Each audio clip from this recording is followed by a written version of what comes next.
حضرت عباس رضی اللہ تعالیٰ نے حدیث نقل فرمائی ہے کہ حضور علیہ الصلوۃ والسلام نے فرمایا ذاق طعم الایمان من رضی باللہ ربن، فرمایا اس شخص نے ایمان کی لذت کو، ایمان کے ذائقے کو پا لیا جو اللہ کے رب ہونے پہ راضی ہو گیا۔ سبحان اللہ، اللہ کے رب ہونے پہ راضی ہو گیا۔ اللہ کے رب ہونے پہ راضی یہ ہے کہ اللہ جو فیصلے ہمارے لیے مقدر کرے نا ہمیں سب قبول ہے۔ سبحان اللہ، دکھ درد تکلیف پہنچے تو وہ بھی رب کی طرف سے مقدر ہے، اسے اس لیے قبول کر لینا چاہیے کہ میرے رب کی بھیجی ہوئی ہے۔ بس دیکھیں نا، بیمار کا علاج کون کرتا ہے؟ ڈاکٹر۔ بسا کا چمڑا کاٹتا ہے، جسم کاٹتا ہے، اعضاء کاٹتا ہے، کڑوی کڑوی دوائیں پلاتا ہے۔ ڈاکٹر سے کوئی ناراض ہوتا ہے یا خوش ہوتا ہے؟ وہ ڈاکٹر تو تکلیف دے رہا ہے لیکن بندہ خوش ہو رہا ہے، اس کی تکلیف پہ بھی خوش ہو رہا ہے۔ جیسے ڈاکٹر کی تکلیف پہ بندہ خوش ہے نا، ایسے ہی رب کی بھیجی ہوئی تکلیف پہ خوش ہو جائے، یہ مطلب ہے رب سے راضی ہونے کا۔ ہاں، اللہ کے رب ہونے پہ راضی ہونے کا یہ مطلب ہے۔ تو فرمایا جو شخص اللہ کے رب ہونے پہ راضی ہو جائے وَبِالْإِسْلَامِ دِينًا، اور اسلام کے دین ہونے پر راضی ہو جائے کہ بھئی میرا دین اسلام ہے، مجھے یہی پسند ہے۔ بس پسند ہونے کا مطلب کیا ہے؟ اسلامی احکامات میں سے کسی بھی حکم پر کوئی تان و تشنی نہ کرے، ہر ایک حکم کو بسر و چشم قبول کرے۔ بس یہ اسلام کہتا ہے، بس ٹھیک ہے، یہی میں اسی کی پیروی کروں گا، یہ اسلام پہ راضی ہونا ہے۔ لیکن کیڑے نکالتے رہنا، یہ کیوں ہے، وہ کیوں ہے، یہ تو بڑا مشکل حکم ہے جی، ایسا تو نہیں ہونا چاہیے، ایسا کیوں ہے اسلام میں، یہ اسلام پہ راضی ہونے والی بات نہیں ہے، یہ اسلام سے نفرت کرنے والی باتیں ہیں۔ تو حضور علیہ الصلوۃ والسلام نے فرمایا ایمان کا ذائقہ اس نے چکھ لیا جو اللہ کے رب ہونے پہ راضی ہوا اور اسلام کے دین ہونے پہ راضی ہوا، وَبِمُحَمَّدٍ رَسُولًا، اور محمد عربی صلی اللہ تعالیٰ علیہ وآلہ وسلم کو رسول ماننے پہ راضی ہو گیا۔ بس کیا کیا؟ اللہ میرا رب ہے، اسلام میرا دین ہے، حضور علیہ الصلوۃ والسلام اللہ کے رسول ہیں، اس بات پہ وہ خوش ہے کہ میرے نبی آقا علیہ الصلوۃ والسلام ہیں۔ تو حضور علیہ الصلوۃ والسلام نے فرمایا ایسا شخص ایمان کا ذائقہ چکھ لے گا۔ سبحان اللہ۔ تو حضور علیہ الصلوۃ والسلام پر راضی ہونے کا کیا مطلب ہے؟ حضور علیہ الصلوۃ والسلام کی سنت سے محبت کی جائے، آپ کے احکام کی پیروی کی جائے، جو جو چیز حضور علیہ الصلوۃ والسلام سے نسبت رکھتی ہے ہر اس چیز سے محبت کی جائے، یہ حضور علیہ الصلوۃ والسلام سے راضی ہونے کی بات ہے۔ اچھا، اسی طرح کے الفاظ یہ نا کہ رضی باللہ ربن، اللہ کے رب ہونے پہ راضی ہو گیا، اسلام کے دین ہونے پہ راضی ہو گیا، حضور علیہ الصلوۃ والسلام کے رسول ہونے پہ راضی ہو گیا۔ اس کے متعلق دو حدیثیں میں نے اور نکالی تھی، ایک سنن ابن ماجہ کی ہے اور ایک معجم الکبیر کی ہے۔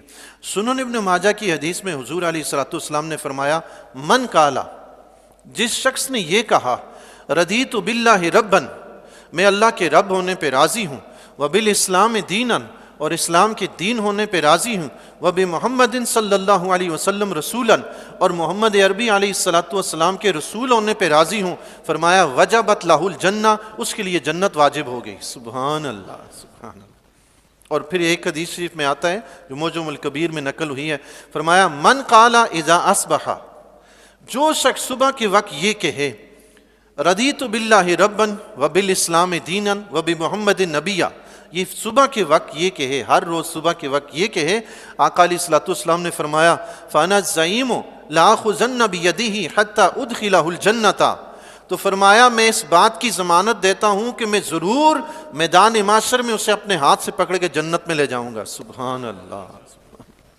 پڑھنا کیا ہے؟ رضیت باللہ ربن وبالاسلام دینا وبمحمد نبیا صلی اللہ علیہ وسلم۔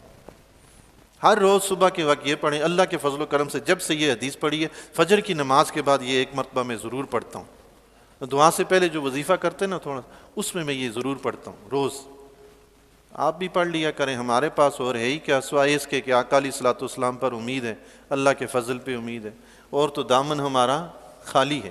آخر میں ایک بات عرض کر دوں کہ چونکہ آج چاند کی 28 تھی اور ہو سکتا ہے کہ پرسوں رجب کی یکم ہو یا ترسوں رجب کی یکم ہو، تو رجب کے حوالے سے احادیث میں رجب کے روزے رکھنے کے کچھ فضائل بیان ہوئے ہیں، تو ایک دو حدیث مبارکہ میں آپ کی خدمت میں عرض کرتا ہوں۔ ایک حدیث شریف میں آتا ہے رجب کے پہلے دن کا روزہ 3 سال کا کفارہ ہے، دوسرے دن کا روزہ 2 سال کا کفارہ ہے، تیسرے دن کا روزہ 1 سال کا کفارہ ہے، اس کے بعد ہر دن کا روزہ 1 مہینے کا کفارہ ہے۔ سبحان اللہ۔ یعنی پہلے دن روزہ رکھیں تو 3 سال کے گناہ معاف، دوسرے دن روزہ رکھیں تو 2 سال کے مزید معاف، تیسرے دن روزہ رکھیں تو 1 سال کے مزید معاف، یہ تو 6 سال کے گناہ معاف ہو گئے 3 روزوں سے۔ سبحان اللہ۔ اور پھر ہر روزے پہ 1 مہینے کے کفارے کا ثواب ملتا رہے گا۔ سبحان اللہ۔ اور ایک حدیث شریف میں آقا علیہ الصلوۃ والسلام نے فرمایا، یہ امام بہیقی رحمۃ اللہ علیہ نے شعب الایمان میں نقل فرمائی ہے، فرمایا جس نے رجب کا 1 روزہ رکھا تو وہ روزہ 1 سال کے روزوں کی طرح ہوگا۔ سبحان اللہ۔ جس نے رجب کا 1 روزہ رکھا وہ روزہ 1 سال کے روزوں کی طرح ہوگا، اور جس نے رجب میں 7 روزے رکھے اس کے لیے جہنم کے 7 دروازے بند کر دیے جائیں گے۔ سبحان اللہ۔ اور جس نے رجب میں 8 روزے رکھے اس کے لیے جنت کے 8 دروازے کھول دیے جائیں گے۔ سبحان اللہ۔ اور جس نے رجب میں 10 روزے رکھے اور پھر وہ اللہ سے کوئی چیز مانگے اللہ تعالیٰ اسے ضرور عطا فرمائے گا۔ سبحان اللہ۔ اور جس شخص نے رجب کے 15 روزے رکھے تو آسمان سے ایک اعلان کرنے والا اعلان کرتا ہے کہ اے خدا کے بندے تیرے پچھلے گناہ بخش دیے گئے، اب نئے سرے سے عمل شروع کر۔ سبحان اللہ، سبحان اللہ۔ اور پھر آقا علیہ الصلوۃ والسلام نے فرمایا کہ جو زیادہ رکھے تو اللہ اجر و ثواب زیادہ دینے والا ہے۔ سبحان اللہ، سبحان اللہ۔ تعالیٰ سے دعا ہے جی فرضی عبادات کے ساتھ ساتھ نفلی عبادات بھی کرنے کی توفیق عطا فرمائے۔